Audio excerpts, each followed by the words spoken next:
Bien, hoy vamos a hablar un poco de lo que puede suceder el día de mañana, día 27 de julio, cuando la Fed va a hablar, después de haberse reunido estos últimos días, de cuánto puede llegar a ser esa subida de intereses, entre 75 y 100 puntos básicos. En principio, lo que sería una verdadera barbaridad y que va a afectar muchísimo, a mi parecer, a lo que pueda suceder en las próximas horas, tanto en los mercados tradicionales como en el mercado de las criptomonedas. Vamos a verlo todo, analizaremos los gráficos y os daré mi opinión de lo que puede llegar a pasar tanto mañana, cuando se haga más pública esta noticia, como en los siguientes días y semanas. Recordad que en todos los vídeos hacemos ese sorteo de $100 en USDT para ayudaros un poquito a todos aquellos que estáis sufriendo el bear market, cuyos requisitos son, como siempre, estar suscritos al canal, darle un pedazo de like al vídeo y cuando acabéis de verlo ponernos vuestra opinión por comentarios. También sabéis que abrimos hace unos días esa comunidad en Telegram completamente gratuita, donde no solamente posteamos los vídeos, sino que os vamos contando noticias importantes que están sucediendo en el mundo de las criptomonedas, y sobre todo los días que no subo vídeo a YouTube hago un análisis personalizado del mercado para vosotros, como veis aquí, que por cierto el del día 25, el del día de ayer, lo hemos clavado completamente. Aquí tenéis los likes que le ha dado la gente que ya está en la comunidad, así que aprovechad, os dejaré el link en la descripción y repito, es completamente gratuito, no tengáis miedo. Bien, empezamos con esa pequeña, filtración, noticia, al final es una expectativa que ya se sabía que era lo que iba a pasar, que la Fed podría subir hasta 100 puntos básicos la tasa de interés, que como os decía es una locura. La Fed se reunirá este martes y miércoles en Washington con el objetivo de subir la tasa de interés de referencia en 100 puntos básicos, o 75, según la expectativa del mercado, para intentar dar un fuerte freno a esa gran tasa de inflación que se disparó por encima del 9% en el país del norte. A ver, yo creo que si dicen que está el 9%, ya sabéis, igual hasta el 12, 13 o incluso más, según el tipo de mercado que estudiemos. Pero bueno, ya sabemos cómo es esto. Ya ajustaron la tasa de interés en 3 oportunidades durante este año, deberían haberlo hecho ya en 2021, pero bueno, y no logró neutralizar la suba de precios, obviamente, motorizada al alza del precio de la energía y los alimentos. Recordáis que siempre os digo que uno de esos grandes problemas que va a tener el mundo entero, la humanidad, en los próximos años, son esas malas políticas y cambios energéticos que se han venido haciendo desde hace 30 o 40 años y que nos están hipotecando el futuro. Así que, mientras que no se junten muchos países importantes y digan basta, cambien ese tipo de políticas, no vamos a conseguir solucionar ese problema de fondo y siempre va a acabar volviendo. Mientras la mayoría de los operadores se pronuncia por un ajuste de 75 puntos, los grandes bancos de inversión estiman que la Fed irá por los 100 directamente para dar una señal fuerte de que busca controlar esa subida de precios de una manera frontal, aun cuando esto afecte a la liquidez del mercado. El mercado obviamente va a caer, y a la capacidad prestable de los bancos. Es decir, también os venía comentando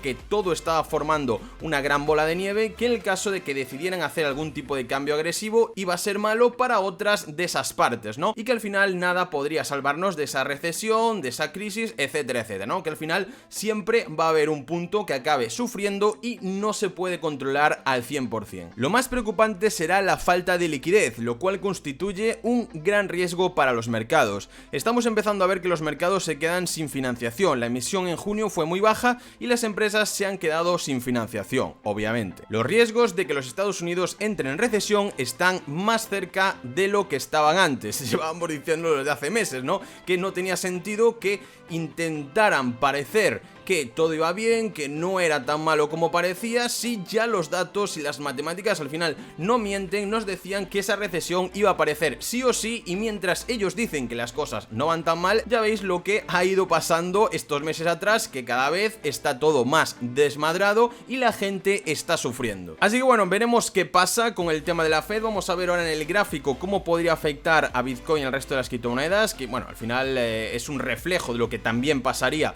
en los mercados tradicionales. Pero como último punto de este tema, la última vez que la Fed aumentó su tasa en un punto fue en 1981. Para que os hagáis un poco la idea, os imaginéis de cómo de mal tienen que estar las cosas para que suban un punto de golpe. Bien, en cuanto a Bitcoin, vamos al gráfico. Veis que hemos clavado prácticamente lo que estuvimos diciendo toda esta semana.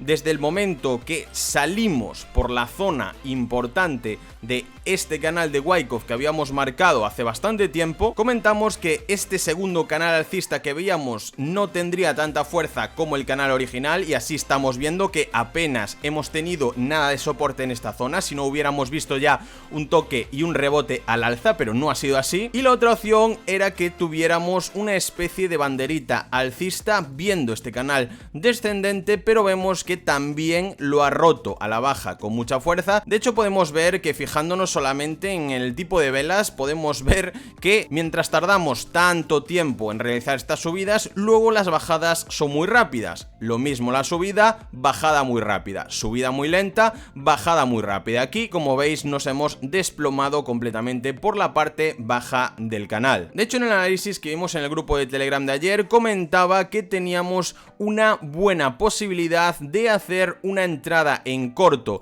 de este estilo buscando esta parte de abajo del canal, porque habíamos tenido una salida a buscar liquidez, de nuevo una reentrada, y que aquí tendríamos ese pullback donde nosotros entraríamos en esa operación en corto. Y bueno, de momento, como veis, está saliendo bastante bien. Obviamente podría quedarse en esta zona de aquí, podría bajar un poquito más, podría quedarse incluso y rebotar en esta zona del medio de ese canal importante, pero lo principal es que nosotros ya hemos sacado prácticamente un 5 o 6% en spot, que por ejemplo con un 10% de apalancamiento ya sería más de un 50% de la operación. Así que oye, no está nada mal, sobre todo para ser unos momentos de tanta volatilidad, y que lo principal es no quedarnos pillados en ninguna posición ahora mismo, sino aprovechar operaciones cortas del día, de 2 días, de 3 días, pero siempre cogiendo beneficios, porque debido a todas estas noticias, charlas de la FED, etcétera, etcétera, y sobre todo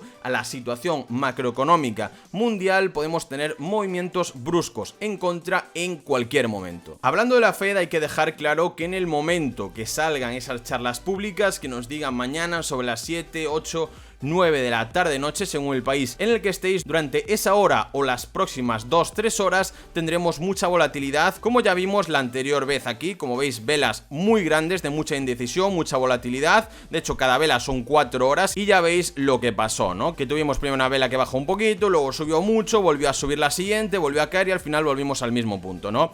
Y normalmente eso es lo que suele pasar, así que repito, mucho cuidado, porque podríamos ver algo así. Incluso el día 13 de julio, cuando salieron las noticias del IPC, tuvimos algo similar. Como veis, estas velas de muchísima volatilidad, así que lo más normal es que pase lo mismo por esta zona, ¿no? Veremos dónde cierra el precio el día de hoy, y mañana prepararos para una volatilidad extrema. Normalmente cuando habla la Fed, siempre, si empieza por ejemplo el precio subiendo, después volverá a bajar, y si empieza bajando, volverá a subir, ¿no? Así que mucho cuidadito de meteros en operaciones justo en esos momentos de extrema volatilidad. Al final no merece la pena, es mejor dejar que pasen esas horas y después ya ponernos a operar de forma completamente normal. Si vemos una estructura más macro del precio del Bitcoin, podemos ver aquí cosas bastante interesantes. De hecho, incluso podríamos ver que en esta zona anterior, en esta especie de rango de canal anterior que tuvimos en esa zona de los 40.000, 48.000, después de haber salido a buscar liquidez por la parte de arriba, que de hecho es donde hice yo públicamente ese short en los $48.000 que se hizo bastante viral, después de que eso pasara, buscaríamos la parte de abajo, romperíamos, haríamos ese pullback y ya volveríamos a caer. Pues lo mismo podría pasar en la zona en la que estamos actualmente, a una escala un poquito más pequeña. Podríamos marcar este rango de una forma similar, y de nuevo también vemos esa subida a buscar liquidez por la parte de arriba de nuestro rango, y de nuevo una reentrada al mismo con su pullback para, quién sabe, buscar de nuevo esa parte inferior. Y ya también impulsados a la baja por esas malas noticias por parte de la Fed, podríamos romperlo también por la parte de abajo y quizás buscar esa zona que veníamos comentando hace días de los 14.000, 15.000 dólares, que es donde tienen las órdenes de compra las grandes instituciones, ¿vale? Así que mucho cuidadito. Por otra parte, podríamos tener un escenario un poco más conservador, más positivo, que sería simplemente quedarnos en el rango consolidando hasta buscar una línea de tendencia bajista principal que tengamos que romper, la cual podemos ver muy bien en este gráfico, donde sería exactamente esta que viene aquí, desde máximos pasa por ahí y pasaría actualmente pues por esa zona que veníamos comentando de los 27.000, 28.000, 29.000 dólares, para después hacer ¿qué? Pues en mi opinión creo que seguir bajando, ¿vale? Así que esas son las dos opciones que vemos en el día de hoy. Obviamente esto puede cambiar, de momento tenemos esta información, así que chicos, durante estos días mucho cuidado con el mercado, sobre todo mañana a esas horas en concreto, que va a depender mucho de lo que digan, cómo se comporten los mercados financieros, pero sobre todo justo esas horas en concreto vamos a tener una volatilidad extrema, mucho cuidado. Como siempre chicos, espero que os haya encantado el vídeo. Ya sabéis, para participar en ese sorteo de 100 dólares en USDT, lo único que tenéis que hacer es darle un buen like al vídeo, suscribiros al canal y ahora sí, comentarnos cuál es vuestra opinión de lo que os he comentado, ¿vale? Que ya sabéis que siempre le echamos un ojo y vuestra opinión importa. Os dejo también el canal de Telegram de la comunidad gratuita en la descripción. Muchas gracias y nos vemos en el próximo. Adiós.